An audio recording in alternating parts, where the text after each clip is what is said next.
Isipin mo ang isang binatilyo na 14 anyos na nakipaglaban at nakatapos sa laban kontra kanser. Dahil sa karanasang ito, napukaw ang kanyang interes na maging doktor. Ngayon, natutupad na ang kanyang pangarap at naghahanda siya para sa unang araw ng trabaho. Ngunit ang araw na iyon ay magdudulot ng mga pagsubok na hihigit pa sa inasahan niya at susubok sa kanyang mga limitasyon sa paraang di niya inasahan. Kung hindi ka pa nakasubscribe, mag-subscribe na para sa mas marami pang kwento ng inspirasyon at pag-asa. Mag-iwan ng komento at ibahagi ang inyong sariling mga kwento ng tagumpay at inspirasyon. Isang karaniwang umaga iyon ng si Pedro, isang binatilyong may 14 anyos na may pagmamahal sa soccer at video games, ay nakatanggap ng balitang magbabago ng kanyang buhay. Ilang linggo na siyang nakararamdam ng matinding pagkapagod at sakit sa kanang bahagi ng kanyang katawan. Dahil dito, minabuti ng kanyang mga magulang na dalhin siya sa ospital para sa mga pagsusuri. Ang resulta ay isang napakasakit na balita, may kanser si Pedro. Parang isang bomba ang balitang iyon para sa kanilang pamilya. Si Pedro, na noon ay pinoproblema lang ang mga pangkaraniwang hamon sa pagiging teenager, ngayon ay nasa isang laban para sa kanyang buhay. Ang ospital, na dati pinupuntahan lang para sa mga regular na check-up at bakuna, ay naging pangalawa niyang tahanan. Sumabak siya sa mga chemo, radiotherapy, at napakaraming pagsusuri, at kinailangan niyang maghanap ng lakas sa sarili na hindi niya alam na mayroon siya. Ang unang mga buwan ang pinakamahirap. Ang chemo ay hindi lang nagdulot ng labis na pagod kundi pati pagkawala ng kanyang buhok, isang simbolo ng kanyang laban kontra sa sakit. Mahirap para sa kanya na makita ang sariling anyo sa salamin na tila ibang tao. Ngunit sa kabila ng lahat, puspos ng pag-asa at determinasyon, pinili ni Pedro na hindi siya matalo ng kanser. Malaki ang naging papel ng kanyang pamilya sa labanang ito. Ang kanyang mga magulang, na laging nasa tabi niya, ay naging mga haligi ng suporta. Ang kanilang mga gabing mahahabang usapan, mga board games na nagpapalibang, at mga salitang nagbigay inspirasyon ay nagpalakas sa kanyang loob. Peti ang kanyang mga kaibigan ay hindi siya iniwan. Sa kabila ng kanyang kahinaan, pinupuntahan siya, tinatawagan, at binibigyan ng mga mensaheng nagpaparamdam ng normalidad sa kanyang magulong buhay. Isang araw, sa isang sesyon ng chemo, nakilala ni Pedro si Julia, isang pasyente na mas matanda sa kanya at matagal nang nasa ospital. Madaling lumalim ang kanilang pagkakaibigan. Si Julia, sa kanyang mga kwento at lakas, ay naging inspirasyon para kay Pedro. Ibinahagi niya ang mga nakakatuwang kwento, mga tips sa pagharap sa mga side effects, at higit sa lahat, ang mensahe ng pag-asa. Kasama kita sa laban na ito, at magwawagi tayo, sabi niya. Kalaunan, nagbunga ang determinasyon ni Pedro. Ang mga pagsusuri ay nagpapakita ng unti-unting paggaling, at bawat maliit na tagumpay ay ipinagdiriwang nila. Ipinangako ni Pedro sa kanyang sarili, kung malalagpasan niya ang kanser, ialay niya ang kanyang buhay sa pagtulong sa iba na makalampas din dito. Ang layuning ito ang nagbigay sa kanya ng lakas para magpatuloy. Sa wakas, matapos ang mga buwang puno ng paggamot, takot at pagdududa, natanggap ni Pedro ang balitang matagal na niyang inasahan, remission na siya. Ang labanan ay hindi pa tuluyang tapos, pero nalampasan na niya ang isa sa pinakamahirap na yugto. Hindi may paliwanag ang kanyang saya at ginhawa. Alam niyang ang buhay niya ay hindi na magiging katulad ng dati, at determinado siyang gawing positibo ang pagbabagong ito. Hindi dito nagtatapos ang kwento ni Pedro. Ang kanyang tagumpay laban sa kanser ay simula lamang na isang inspirasyonal na paglalakbay, na magpapabago sa buhay na marami. Bawat pagsubok na hinarap niya, bawat luhang dumaloy, at bawat ngiti sa gitna ng laban sa sakit ang bumuo sa pagkatao ng binatilyong balang araw, ay magiging isang dedikado at mapagmalasakit na doktor. Patuloy nating subaybayan ang hindi kapani-paniwalang kwento ni Pedro at tuklasin kung paano niya ginawang misyon ang kanyang personal na laban. Matapos ang matinding laban kontra kanser, ramdam ni Pedro na ang kanyang buhay ay nagkaroon ng panibagong kahulugan. Bawat mahirap na sandali sa ospital, bawat masakit na sesyon ng paggamot, at bawat gabing walang tulog ay nagpalalim sa kanya. Sa panahong iyon, nakilala niya ang mga taong di niya malilimutan, mga nurse, doktor, at kapwa-pasyente, na sa iba't ibang paraan ay humipo sa kanyang puso at nagbago sa kanyang pananaw sa buhay at kamatayan. Laging naalala ni Pedro si Dr. Alberto, ang oncologist na nag-alaga sa kanya mula sa pagdiagnose hanggang sa remission. Sa kanyang walang hanggang pesensya at kakayahang ipaliwanag ang mga proseso sa paraang malinaw at nakaaliw, Naging mentor at inspirasyon si Yar Alberto. Sa mga oras na nararamdaman ni Pedro na hindi na niya kaya, ang presensya at mga salita ng doktor ay nagdadala ng pag-asa at lakas. Bawat konsulta kay Yar Alberto ay tila isang kles ng pagiging makatao at pagkakaroon na malasakit. Pinagmasdan ni Pedro kung paano nakikitungo ang doktor sa kanyang mga pasyente, palaging may nakangiting pagbaiti, mabuting salita, at mapagkalingang pakikinig. Ang mga interaksyong ito ay nagtanim na isang hangarin sa puso ni Pedro, ang magbigay ng tulong at magbigay ligaya sa iba, katulad ng ginawa ni Yar Alberto para sa kanya. Isa pang mahalagang tao sa kanyang buhay ay si Nurse Sofia. Sa kanyang malambing na paraan at natatanging talento na gawing mas magaan ang mga mahihirap na sandali, laging handa si Sofia na magbigay ng yakap, agkwento ng nakakatuwang bagay, o hawakan ang kamay ni Pedro tuwing kinakailangan niya ito. Ipinakita ni Sofia kay Pedro na ang paggaling ay hindi lamang nasa gamot, kundi sa malasakit at presensya ng mga tao. Tinuruan siya ni Sofia na kahit sa mga sandaling puno ng sakit, ang empatiya at kabaitan ay maaring magbigay na napakalaking pagbabago. Sa panahon na matagal na pagstay ni Pedro sa ospital, nakilala niya ang ibang pasyente na dumadaan din sa katulad na laban. Isa sa kanila ay si Ana, isang batang babae na kaedad niya na nakikipaglaban din sa kanser. Naging malapit silang magkaibigan, nagbabahagi ng kanilang mga pag-asa, takot at mga pangarap para sa hinaharap. Ang tapang ni Ana at ang paraan niya sa pagharap sa bawat araw na may ngiti ang naging inspirasyon para kay Pedro na maging mas matatag. Magkasama nilang pinag-uusapan ang kanilang mga plano para sa hinaharap. At sa isa sa mga pag-uusap na iyon, naisip ni Pedro ang kanyang tatahakin. Gusto niyang maging doktor. Ang ideya na makatulong sa ibang tao na harapin at labanan ang kanilang mga sakit ay naging pangunahing inspirasyon ni Pedro. Nagsimula siyang mag-aral ng may mas matinding dedikasyon, kahit na siya ay nasa gitna pa ng paggamot. Interesado na siya ngayon sa biology at mga aghampang kalusugan, at sabik niyang binabasa ang mga libro at artikulo tungkol sa medisina.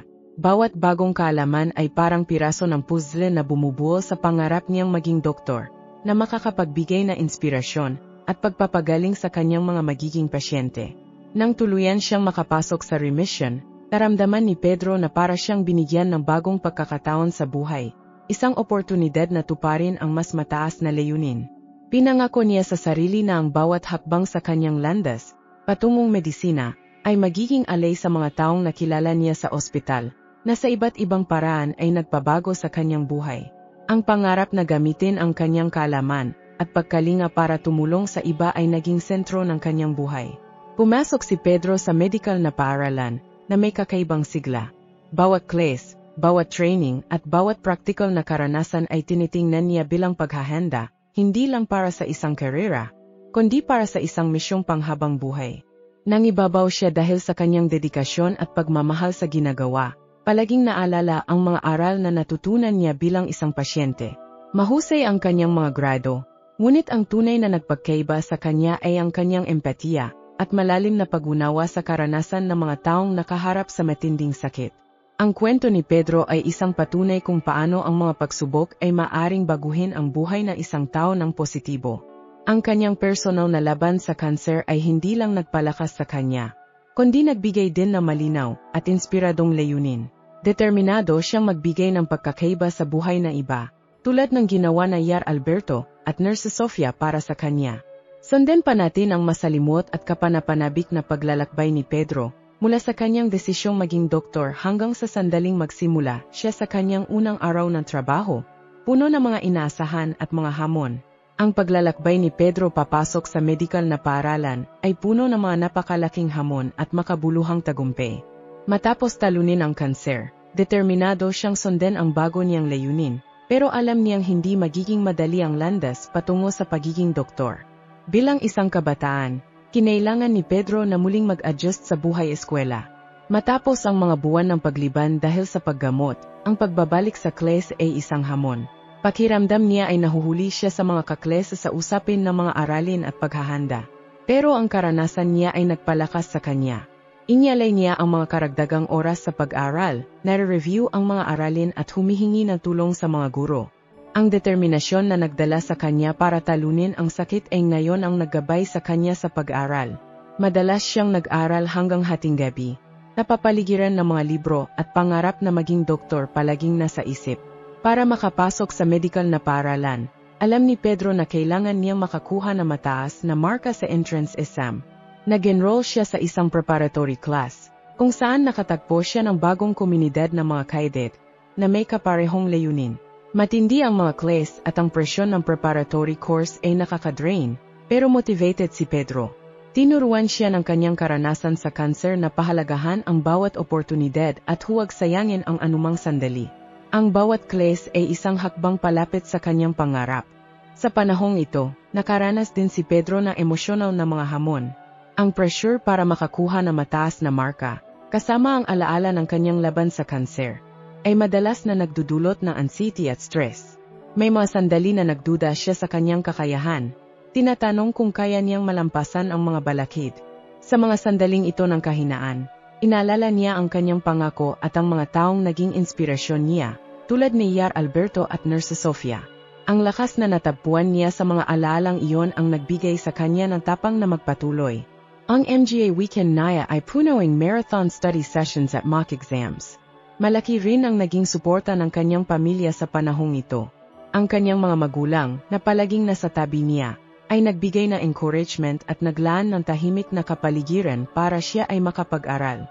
Alam nila kung gaano kahalaga ang pangarap na iyon para kay Pedro, at handa silang mag-sacrifice para matulungan siyang mabot iyon. Ang pagmamahalan at pagkakaisa ng pamilya ay naging mahalagang fuel para sa kanyang journey. Nang dumating ang araw ng entrance exam, handa si Pedro. Pumasok siya sa silid ng exam na kabado ang puso, pero may tahimik na kumpiyansa. Bawat tanong na nasasagot ay isang hakbang palapit sa kanyang layunin. Pagkatapos ng maraming oras ng pagsusulit, lumabas siya ng pagod pero may pag-asa. Ang mga linggo ng paghihintay sa resulta ay nakakatense, pero sa wakas, dumating ang balitang pinakahihintay niya. Nakapasa si Pedro sa medical na paaralan. Hindi mapantayan ang saya. Ang kanilang pamilya ay nagdiwang na may halong luha ng saya at ginhawa. Ang pagpasok sa medical na paaralan ay isang makabuluhang tagumpay. Pero ang mga hamon ay nagsisimula pa lang. Matindi ang mga class at kinakailangan ng mataas na antas ng dedikasyon at sakripisyo, na sinusubok ang determinasyon ni Pedro araw-araw. Mahahabang class at komplikadong mga konsepto ang kinakaharap niya, at madalas na inaabot siya na hating gabi sa pag-aral para ma-master ang mga aralin. Ang mga oras na ginugugol sa mga ospital, bagamat kamangha-mangha, ay nagdadala rin ng alaala ng kanyang mga sariling araw bilang pasyente, na mahirap pero nagbibigay din na inspirasyon. Sa unang mga taon, inarap ni Pedro ang mahirap na realidad ng medisina. Ang makita ang sakit at hirap ng mga pasyente ay palaging paalala sa kanya ng kahinaan ng buhay. Ngunit nagbibigay rin ito ng reaffirmation sa kanyang bokasyon. Namumukod siya dahil sa empatiya niya sa mga pasyente, madalas nagbibigay ng ngiti o salita ng pag-asa na nagbibigay ng malaking kaibahan. Napansin ng kanyang mga kakles at mga guro ang kalidad niyang ito at madalas siyang pinupuri dahil sa kanyang dedikasyon at pagkalinga. Sa mga klinikal na pagsasanay, si Pedro ay nagkaroon ng pagkakataon na magtrabaho kasama ang mga bihasang doktor. Natutunan niya hindi lamang ang tungkol sa mga pamamaraan at pagsusuri, kundi pati na rin ang kahalagahan ng pakikinig at pag-unawa sa bawat pasyente. Bawat interaksyon ay isang oportunidad para lumago at mapabuti ang sarili. Naalala niya ang mga salita ni Yar Alberto tungkol sa kahalagahan ng pagtingin sa pasyente bilang isang buo, katawan at kaluluwa, at isinasabuhay niya ito sa bawat pasyente na kanyang inaasikaso. Isa sa mga hindi malilimutang tagumpay ni Pedro nung nasa kolehiyo, siya ay nung nagkaroon siya ng pagkakataon na mag-intern sa mismong ospital kung saan siya dati ginamot. Ang magtrabaho kasama ang mga dating doktor at nurse na nag-alaga sa kanya ay parang isang panaginip. Tinanggap siya na may pagmamahal at pagmamataas. Masaya silang makita ang binatang dating nilang pasyente ng gayon ay isang dedikadong estudyante ng medisina. Pakiramdam ni Pedro ay parang nasa tahanan siya, at bawat araw ay isang pagkakataon para suklian ang malasakit na kanyang natanggap.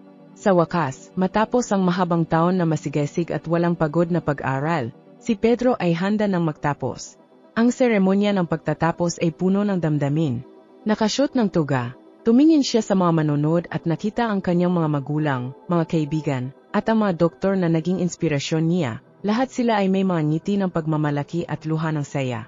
Nang natanggap niya ang kanyang diploma, Naramdaman niyang hindi lang ito basta papel kundi ang katuparan ng pangarap na hinubog niya sa pamamagitan ng hirap, luha, at isang matatag na hangaring makagawa ng pagbabago. Ang paglalakbay ni Pedro para maging doktor ay puno ng mga hamon, ngunit pati na rin ng mga tagumpay na nagpalakas ng kanyang determinasyon.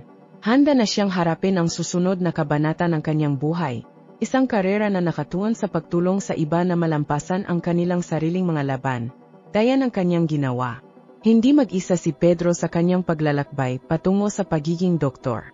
Sa halip, ito ay binubuo ng patuloy na presensya at walang pag-iimbot na suporta ng kanyang pamilya, mga kaibigan, at mga mentor. Ang suportang ito ay mahalaga hindi lamang para sa kanyang tagumpay sa akademya kundi pati na rin sa kanyang kalusugang emosyonal at mental. Mula sa sandali ng kanyang diagnosis ng kanser, ang mga magulang ni Pedro ay nasa tabi niya. Ginawa nilang tahanan ang isang ligtas at punong-puno ng pagmamahal na lugar, kahit sa mga pinakamahihirap na araw.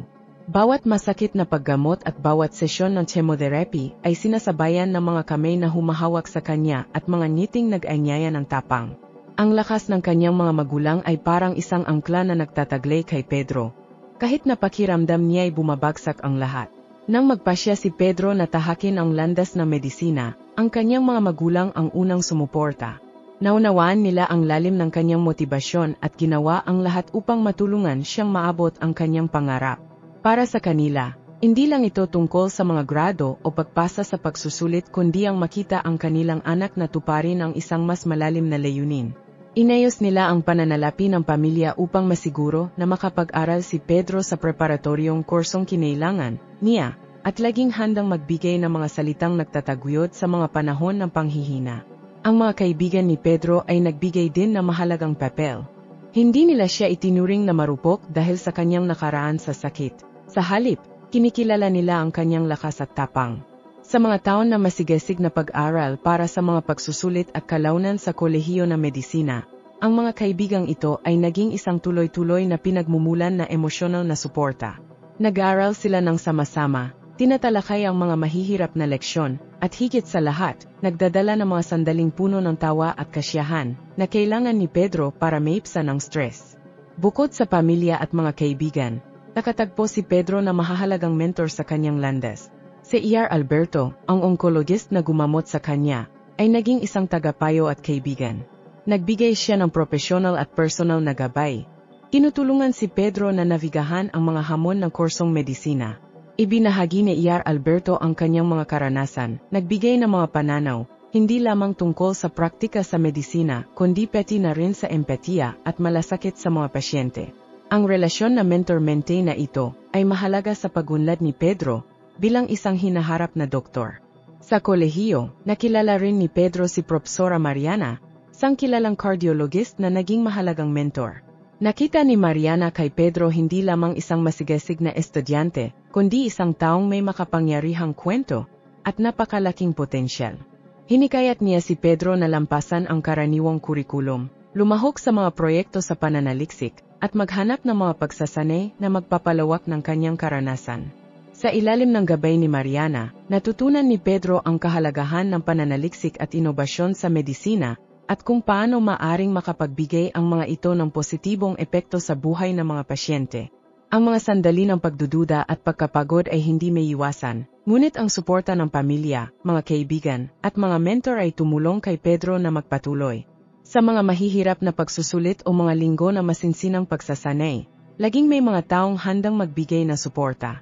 Isang hapunan kasama ang pamilya, isang sesyon ng pag-aral kasama ang mga kaibigan, o isang makabuluhang usapan sa isang mentor ang madalas na nagbibigay ng sapat na lakas. Sa bakasyon, ginagamit ni Pedro ang oras para makasama ang pamilya. Ang mga sandaling ito ay napakahalaga, pinapaalala sa kanya kung bakit pinili niya ang landas na ito. Ang pasasalamat niya sa kanyang tagumpay laban sa kanser, at ang layuning makatulong sa iba ay laging napapalakas ng pagmamahal at suporta na natatanggap niya. Sa huling taon ng kolehiyo, habang papalapit ang pagtatapos, binabalikan ni Pedro ang buong paglalakbay. Alam niyang hindi niya mararating ang ganito kalayo kung wala ang lakas at pananampalataya ng kanyang pamilya, ang katapatan ng kanyang mga kaibigan, at ang karunungan ng kanyang mga mentor. Sila ang naging bahagi ng bawat tagumpay at bawat hakbang patungo sa kanyang pangarap. Sa araw ng pagtatapos, habang natatanggap niya ang kanyang diploma, siniguro ni Pedro na magpasalamat sa lahat ng sumuporta sa kanya. Ang kanyang mga magulang, emosyonal at masayang-masaya, alam nilang ang lahat ng sakripisyo ay nagbunga. Ang kanyang mga kaibigan ay masayang nakikibahagi sa tagumpay, at ang kanyang mga mentor, na may pagmamalaki, nakita sa batang doktor ang refleksyon ng mga taon ng dedikasyon at pag-aral. Si Pedro ay handa na para simulan ang kanyang karera. Hindi lamang dala ang kaalaman at kakayahan, kundi may pusong puno ng pasasalamat at isang suporta na sasama sa kanya sa bawat bagong hamon. Ang kanyang kwento ay patunay ng kapangyarihan ng suporta ng tao at ng kahalagahan na hindi pagsuko sa mga pangarap, kahit gaano man kahirap ang mga ito. Matapos ang maraming taon na masusing pag-aral, mga gabing walang tulog, mahihirap na pagsusulit, at mga nakakapagod na internship, sa wakas ay dumating na ang araw ng pagtatapos ni Pedro. Ang seremonya ay ginanap sa isang napakalaking auditorium, puno ng mga kakles, guro, pamilya, at kaibigan. Ang kapaligiran ay punong-puno na emosyon at inasahan, isang tanda na hindi lamang ang katapusan na isang akademikong paglalakbay, kundi simula ng isang karera na nakalaan para sa pag-save ng buhay. Si Pedro, nakasyot ng tuga at cap, ay nakaramdam na magulong damdamin. Iniisip niya ang laban na kanyang pinagdaraanan laban sa kanser, ang mga sandaling pagdududa at ang mga tagumpay na nagdala sa kanya dito. Bawat hakbang patungo sa entablado ay paalala ng kanyang matibay na determinasyon at ng walang kondisyong suporta ng kanyang pamilya at mga kaibigan. Ang kanyang mga magulang ay nasa unahan, may luha ng pag-pride sa kanilang mga mata, habang siya ay papalapit upang tanggapin ang pinakahihintay na diploma. Nang tinawag ang kanyang pangalan, ang auditorium ay sumabog sa palakpakan. Sa isang ngiti na naglalaman ng saya at ginhawa, tinanggap ni Pedro ang diploma mula sa kanilang mga kamay. Naramdaman ang simbolikong bigat ng papel na iyon. Ito ay patunay na sa pamamagitan ng tapang at pagtitiyaga, nailipat niya ang mga hamon sa isang misyon ng buhay. Itinaas niya ang diploma, inyalay ang tagumpay na iyon sa lahat ng sumuporta at nagbigay inspirasyon sa kanyang paglalakbay. Pagkatapos ng seremonya, nagpatuloy ang selebrasyon sa isang malaking salo-salo, kung saan nagtipon ang pamilya, mga kaibigan, at mga guro upang parangalan ang mga bagong doktor. Ang talumpeti ni Pedro ang naging pinakapunto ng gabi. Sa boses na may halong emosyon, pinasalamatan niya ang lahat ng tumulong sa kanya upang makamit ang kanyang pangarap at ibinahagi ang kanyang kwento, mula sa laban sa kanser hanggang sa desisyon na maging doktor. Ang kanyang mga salita ay tumagos sa puso ng lahat ng naroroon, nagbibigay inspirasyon sa marami na huwag sumuko sa kanilang sariling mga pangarap. Ang saya ng pagtatapos ay mabilis na napalitan na inasahan, para sa unang araw ng trabaho bilang doktor. Si Pedro ay tinanggap para magtrabaho sa isang kilalang ospital sa lungsod, ang parehong ospital kung saan siya ginamot noong kanyang kabataan. Ang pagkakataong ito na may balik ang pag-aalaga na natanggap niya ay isang pangarap na natupad. Sa gabi bago ang kanyang pagsisimula, nahirapan si Pedro na makatulog, puno ng mga pag-isip tungkol sa mga hamon at responsibilidad na naghihintay sa kanya. Sa wakas, dumating na ang malaking araw. Shot ni Pedro ang kanyang puting coat na may halo ng pagmamalaki at nerbiyos. Pagsok niya sa ospital, nakaramdam siya ng pamilyar at komportable, ngunit may dala ring bagong responsibilidad. Ang mga dingding na dating naging saksi sa kanyang laban para sa buhay ay ngayon ay tumitingin sa kanya bilang isang doktor. Handa na tulungan ang iba sa kanilang sariling mga laban. Ang ospital ay abala tulad ng dati, ngunit para kay Pedro, lahat ay tila may bagong kahulugan. Mainit siyang tinanggap ng medical team. Arami sa kanila ang nakakaalala sa kanya bilang pasyente. Nandon sina Yar Alberto at Nurse Sofia. Handang suportahan siya sa bagong yugtong ito ng kanyang buhay. Nagpalitan sila ng taos-pusong yakap, puno ng pagmamalaki at emosyon. Sa simula ng kanyang shift, ipinakilala si Pedro sa kanyang mga unang pasyente. Bawat mukha, bawat kwento, ay nagdala ng alaala ng kanyang sariling paglalakbay. Lumapit siya na may tunay na empatiya, nakikinig ng mabuti at nag-alok ng mga salita ng pampatibay loob. Isa sa mga pasyente ay isang batang babae na nasa 10 taong gulang na na-diagnose ng isang bihirang sakit. Naalala ni Pedro ang kanyang sarili sa batang iyon, ang kanyang sariling takot at pag-asa noong siya ay nasa parehong posisyon. Nangako siya sa kanyang sarili na gagawin ang lahat upang matulungan siya. Ang unang araw ay puno ng matitinding emosyon at hindi inaasahang hamon. Dumaan si Pedro sa isang emergency surgery, kung saan ang kanyang kalmadong pagugali at kasanayan ay humanga sa team. Sa pagtatapos ng araw, nakaramdam siya ng pagod, ngunit may malalim na kasiyahan. Naitupad niya ang pangarap na maging doktor. Inarap ang bawat hamon na may parehong determinasyon na nagdala sa kanyang laban-laban sa kanser. Pagdating sa bahay, nagmini-mini si Pedro tungkol sa araw at nakaramdam na napakalaking pasasalamat. Alam niyang ang kanyang paglalakbay ay nagsisimula pa lamang at marami pang hamon ang naghihintay. Ngunit, sa patuloy na suporta ng kanyang pamilya, mga kaibigan, at mga mentor, higit siyang handang harapin ang bawat isa sa mga iyon.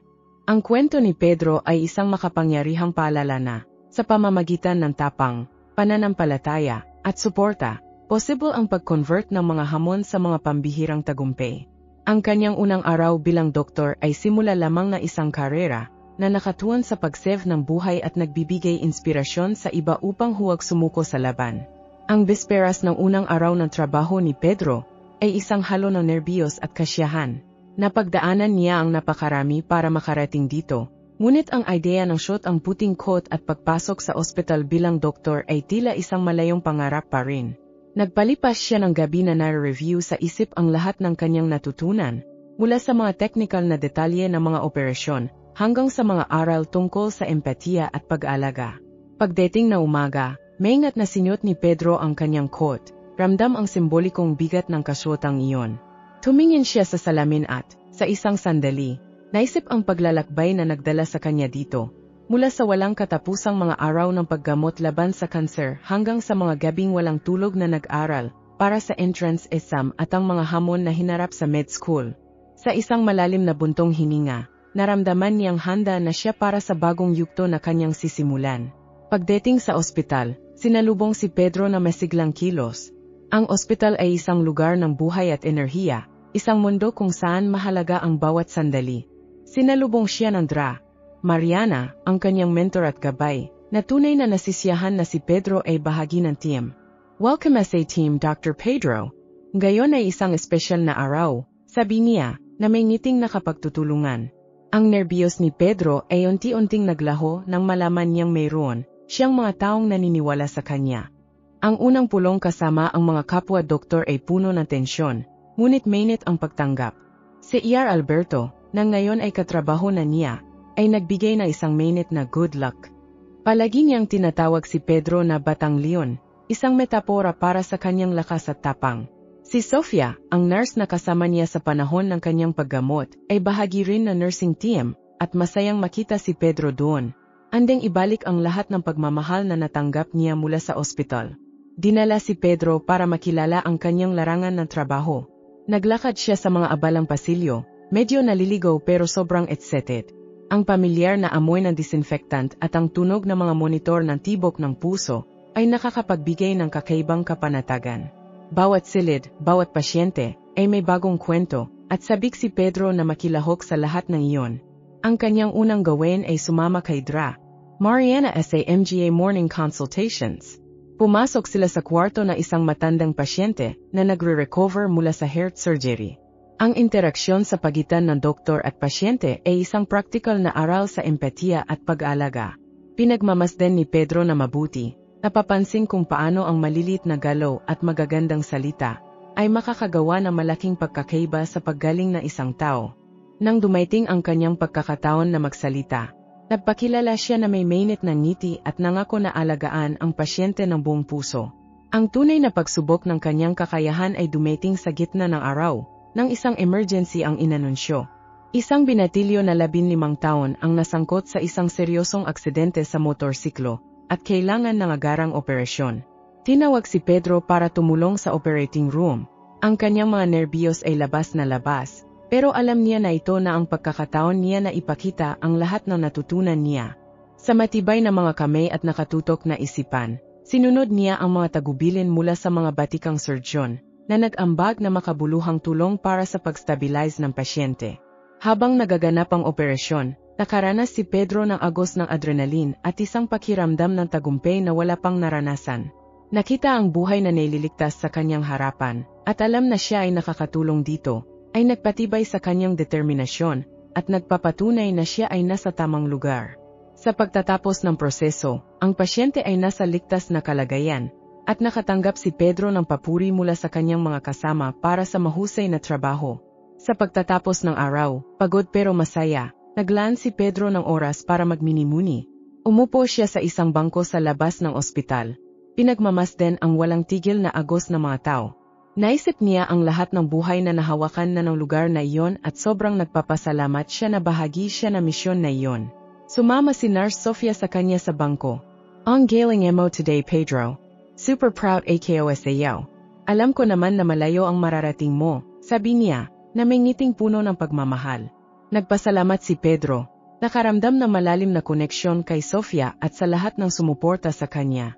Ang unang araw ni Pedro bilang doktor ay puno ng emosyon, pagsubok, at tagumpay. Alam niya na maraming mahihirap na araw pa ang darating, pero handa na siya para sa lahat ng iyon. Sa kanyang pusong puno ng pasasalamat at muling nabuhay na pagnanasa para sa medisina, handa na si Pedro na gawing pagkakataon ng paglago at pagkatuto ang bawat pagsubok. Nagsisimula pa lamang ang kanyang paglalakbay. At ang unang araw sa ospital ay isa lamang sulyap sa epekto na siya ay nakatakdang magkaroon sa buhay na maraming tao. Sa unang araw ng trabaho, ramdam ni Pedro na handa siya sa kahit anong hamon na darating. Ngunit hindi niya inasahan na isang pambihirang pagsubok sa kanyang kakayahan at tapang ang darating ng mabilis. Sa gitna ng afternoon shift, nagkaroon ng urgent alarm sa ospital. May nangyaring malubhang aksidente sa daan, at maraming biktima ang paparating. Kitang-kita ang panik. Pero ang training at paghahanda ng mga healthcare professionals ang nanig. Alam ni Pedro na ito ay isang malaking test para sa kanya. Isa sa mga biktima ay isang batang 7 taon na si Lucas, na dinala sa ospital na nasa critical na kalagayan. Siya ay nahampas ng sasakyan habang tumatawid ng kalsada.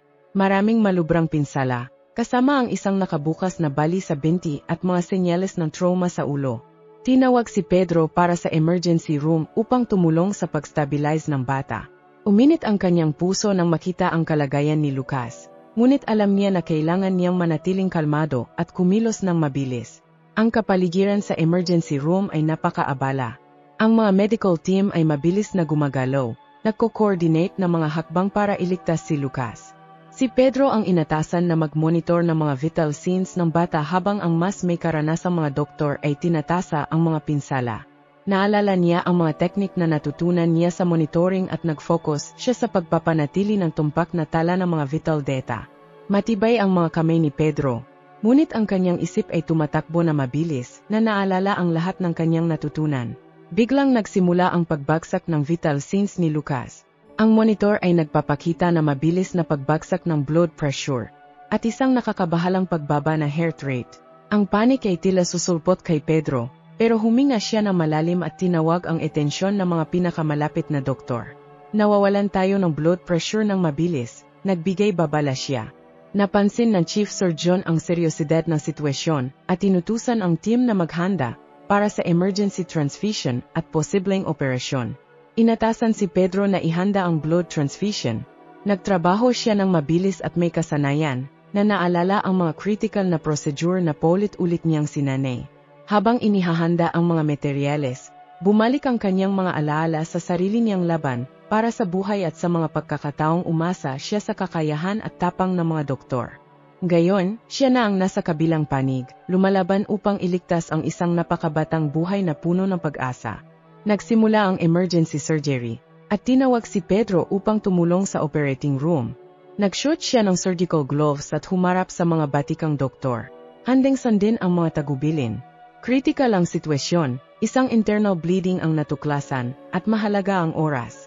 Tumulong si Pedro sa surgeon, ipinapasa ang mga instrumento at nagmomonitor ng vital signs ni Lucas.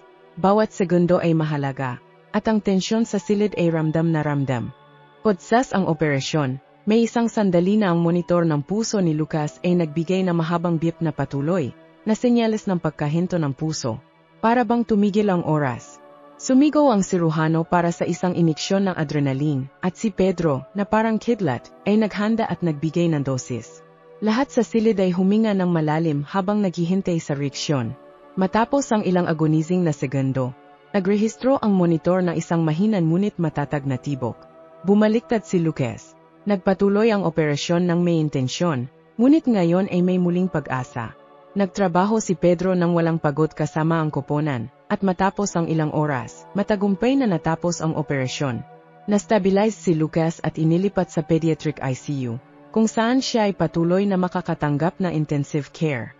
Nang sa wakas ay lumabas si Pedro mula sa operating room, pagod pero nagtagumpay. Nakatagpo siya ng mga magulang ni Lucas na sabik na naghihintay para sa balita. Sa isang magiliw na ngiti, lumapit siya at sinabi, si Lucas ay stable na ngayon. Nagdaan siya sa isang mahirap na operasyon, ngunit kami ay umaasa. Napuno ng luha ng pasasalamat ang mga mata ng mga magulang, at niyakap nila si Pedro.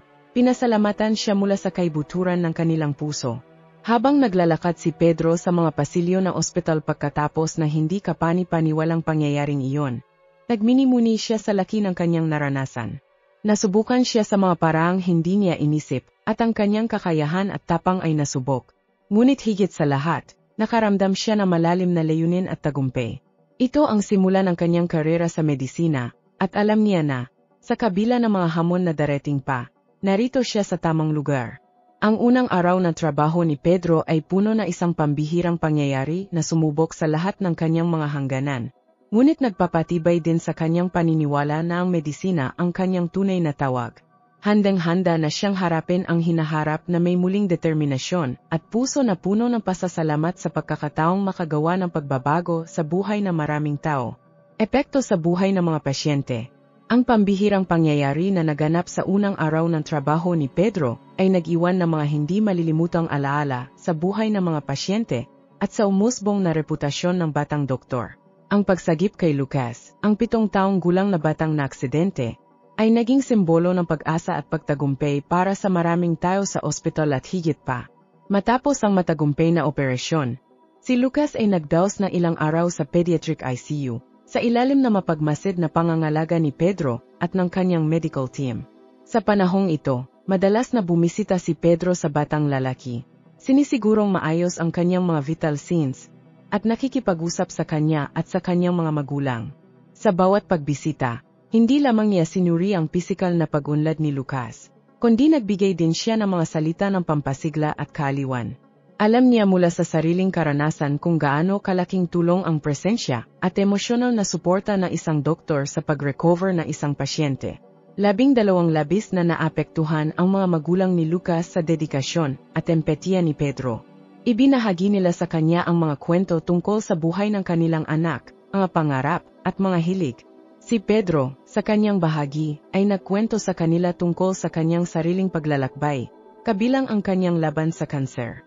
Ang koneksyong ito ay lumikha ng isang espesyal na ugnayan sa pagitan nila, at natagpuan ng mga magulang ni Lucas ang kaaliwan at pag-asa sa mga salita at halimbawa ni Pedro. Habang lumipas ang mga araw, nagsimula ng magpakita ng makabuluhang pagbuti si Lucas. Ang kanyang mga sugat ay maayos na nagpapagaling at unti-unti nang bumabalik ang kanyang lakas. Ang medical team ay nagkaroon ng pag-asa sa kanyang kumpletong pag-recover. Napakalaking kasiyahan ni Pedro nang makita ang progreso ni Lucas, na nalalaman niyang nagkaroon siya ng mahalagang bahagi sa kanyang pag-recover. Ang kwento ng pagsagip kay Lucas ay nagsimulang kumalat sa ospital. Ang mga pasyente, kawani, at mga bisita ay nag-usap tungkol sa batang doktor na nagpakita ng tapang at kahusayan sa isang sitwasyong buhay o kamatayan. Mabilis na lumago ang reputasyon ni Pedro bilang isang dedikado at talentadong doktor. Pinuri siya ng mga katrabaho para sa kanyang mahusay na pagganap at sa malamig na pakikitungo at epektibong paraan ng pagharap sa emergency. Isang hapon, habang si Pedro ay nasa cafeteria ng ospital, nilapitan siya ng isang matandang babae. "Ikaw ba si Yar Pedro?" Tanong niya na may ngiting mapagmahal. "Uakaw na," sagot niya medyo nagulat. "Gusto ko lamang sanang pasalamatan ka para sa lahat ng ginawa mo para kay Lucas. Ang aking apo ay nasa silid katabi noong operasyon at narinig ang lahat. Sinabi niya na gusto na niyang maging doktor, katulad mo." Ang mga salita ng babae ay malalim na humaplos sa puso ni Pedro. Hindi niya akalain na magiging inspirasyon siya para sa iba sa ganitong yugto ng kanyang karera. Isang pasyente na positibong naapektuhan ng pangyayari ay si Mariana, isang 16 na taong gulang na dalagita na na-admit dahil sa isang chronic na sakit. Nasaksihan niya ang kaguluhan sa ospital sa araw ng aksidente ni Lucas, at namangha sa dedikasyon ni Pedro.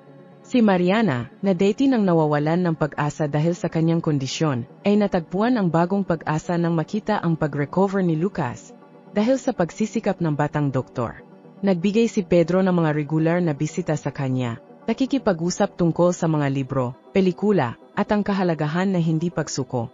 Ang emosyonal na pag-recover ni Mariana ay kasing mahalaga ng pisikal na pagunlad, at nagsimula ng magpakita ng mga positibong pagbabago ang kanyang kondisyon. Ang mga positibong epekto ng hindi inaasahang pangyayari ay hindi natapos dito. Ang tiwala at respeto na nakuha ni Pedro sa kanyang mga kasamahan ay nagbunga rin ng mas mabuting pakikipagtulungan at komunikasyon sa loob ng medical team. Ang mga doktor at nurse na nakatrabaho siya sa araw na iyon ay na-inspire ng kanyang saloobin at dedikasyon, na nagbigay ng tumaas na moral at diwa ng kooperasyon sa ospital. Nalaman din ng direktor ng ospital, si Yar Menezes, ang nagawa ni Pedro. Sa isang pulong kasama ang team, binigyang din niya ang mahusay na pagganap ng batang doktor at ang kahalagahan ng pagkakaroon ng mga profesional na may ganitong dedikasyon at malasakit sa frontline. Si Pedro ay tinanggap ng mga kasamahan, at tiniyak ni Yar Menezes ang pangako ng ospital na itaguyod ang isang kapaligiran sa trabaho kung saan lahat ay maaring lumago at matuto mula sa isa't isa. Ang kwento ni Pedro at Lucas ay kalaunan ay umebot sa lokal na media. Isang artikulo sa Pahayagan ng Bayan ang nag-ulat tungkol sa nakakaantig na pangyayari. Binigyang din ang tapang at kakayahan ni Pedro sa pagligtas sa bata. Pinuri ng ulat ang ospital at ang kanyang team para sa kanilang galing at dedikasyon. Ang pagkilala na ito ay nagdala pa na mas maraming positibong atensyon kay Pedro, na mapagpakumbabang tinanggap ang papuri. Laging itinuturo ang tagumpay sa pagtutulungan at suporta na kanyang natamo sa buong paglalakbay niya. Ang epekto ng pangyayari sa unang araw ng trabaho ni Pedro ay umabot higit pa sa ospital. Ang kwento ay nagbigay inspirasyon sa marami sa komunidad, binibigyang diin ang kahalagahan na empatiya, tapang at dedikasyon sa pangangalaga sa kalusugan. Para kay Pedro, ito ay isang makapangyarihang paalala kung bakit niya pinili ang medisina, upang makagawa ng pagkakaiba sa buhay ng mga tao at ibalik ang suporta at habag na kanyang natamo sa kanyang sariling laban sa sakit. Nagpatuloy si Pedro sa kanyang karera na may parehong sigasig at dedikasyon. Laging naalala ang munting si Lucas at ang mga aral na natutunan sa hindi malilimutang araw na iyon. Alam niya na maraming hamon ang darating, ngunit handa na siya upang harapin ang mga ito. Na ang puso ay puno ng pag-asa at determinasyon na maging pinakamahusay na doktor na maari siya.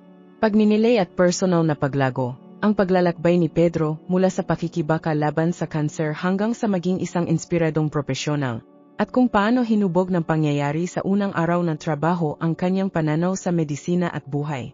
Pagkatapos na masiglang unang araw ng trabaho sa ospital, umuwi si Pedro na pagod ngunit may malalim na pakiramdam ng katuwang at layunin. Uminom siya ng hangin mula sa kanyang maliit na balkonehe, at nagsimula siyang magmini-muni sa mahabang daan na nagdala sa kanya doon. Ang paglalakbay ay punong-puno na malalaking hamon, ngunit puno rin ng mga hindi malilimutang tagumpay.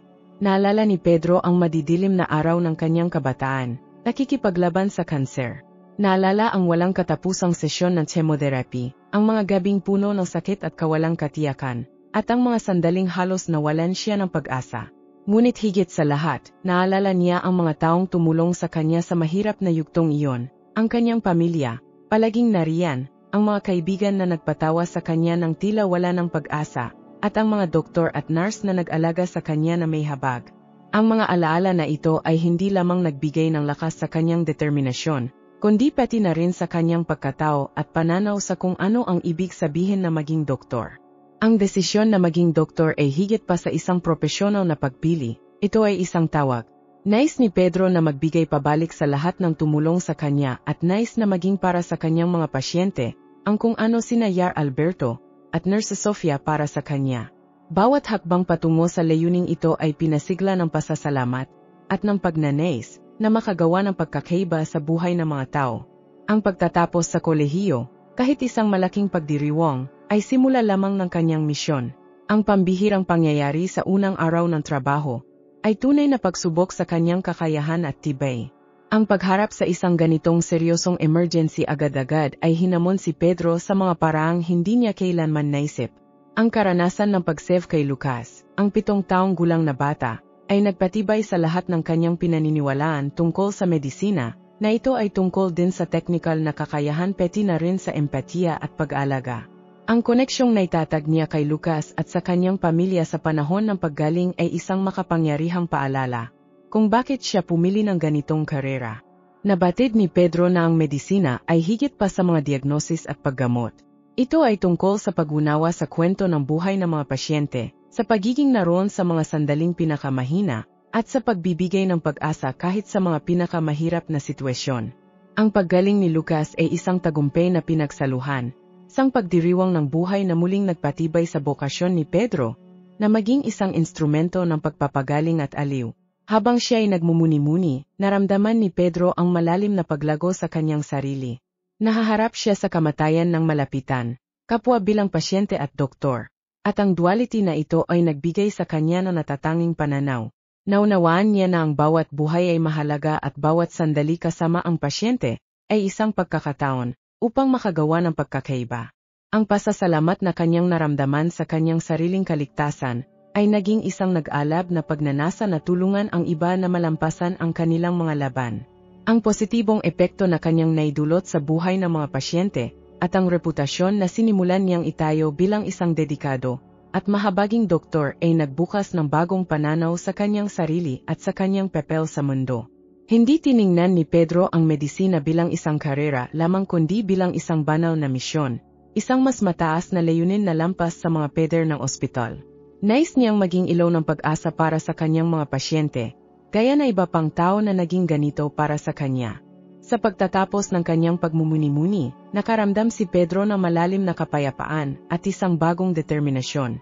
Alam niya na mahaba pa ang daan at maraming hamon ang darating, ngunit handa na siyang harapin ang mga ito ng may tapang at pananampalataya. Nagpasya siya na ang bawat araw ay magiging pagkakataon upang lumago, matuto, at makapag-ambag sa buhay ng kanyang mga pasyente sa makabuluhang paraan. Tumayo si Pedro, tumingin sa bituin sa langit at gumawa ng tahimik na pangako, na patuloy na maging doktor na hindi lamang nagulat kundi pati na rin nagsusulong, nag-aliw at nagmamahal. Siya ay higit pa sa handa para sa paglalakbay na magaganap sa kanyang harapan, na alam na ang bawat hakbang ay gagabayan ng pasasalamat at habag. At sa gayon, ang kwento ni Pedro ay isang patuto ng tibay, pag-asa, at ang makapangyarihang pagbabago ng pananampalataya at determinasyon.